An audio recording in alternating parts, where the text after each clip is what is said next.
Hi, my name is David Snopoliski, one of the co-editors on the Fits on the Go blog. I am privileged to be here with Dr. Redfield, who is one of the investigators on the NEAT HF trial that was presented yesterday. Dr. Redfield, do you mind talking a bit about the background of this trial?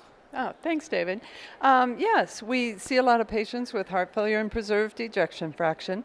They come to our office complaining of shortness of breath. We don't have a cure yet, but we have to try to make them feel better. That's why they're there, for symptom relief. And so nitrates have been shown to improve activity as assessed by exercise tests in HFrEF.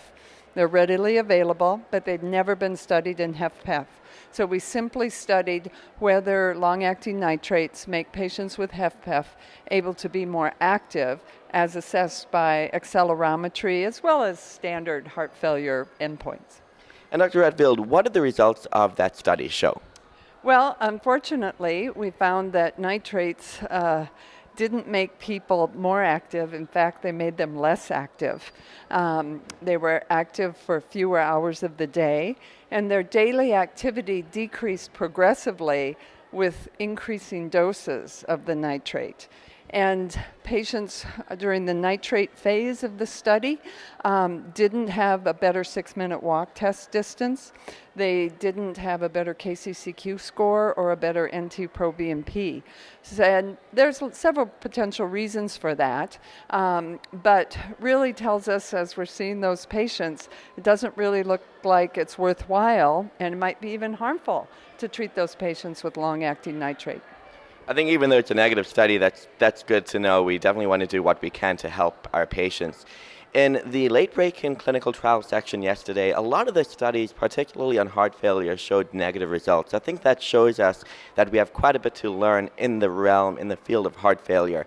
Being a leader within heart failure, particularly HFpEF or heart failure with preserved ejection fraction, can you comment on where you see the field going in the next several years? Yes. Well, we have some very exciting trials ongoing right now. As you know, LCZ or Entresto had very positive effects in HFrEF, and there's a huge multi-center outcomes-based trial going on in HFpEF that's going very well. There are a lot of novel things going. Novel atrial shunt devices that would provide decompression of the left atrium in HFpEF. Some intriguing preliminary positive findings presented at TCT. The network may well do a trial with a different type of NO-enhancing drug called inhaled inorganic nitrite. And that drug is only active during exercise and produces dramatic reductions in exercise-induced pulmonary venous hypertension. One of the trials that was not positive but showed some encouraging trends yesterday was the soluble guanylate cyclase stimulator, vericiguat. And that is also being studied in HFpEF. We don't have those results yet. I think that exploring this hypothesis of comorbidity-induced generalized microvascular inflammation suggests that anti-inflammatory agents may be beneficial, or other ways to target cyclic GMP. So we may have not found the answer yet, but I'm confident we will, and we just have to keep trying. It sounds like a lot of advances coming up in the field of heart failure. Very, very exciting. Thank you again for talking to us on the trial that you presented, and you can actually see it online, currently published in the New England Journal of Medicine.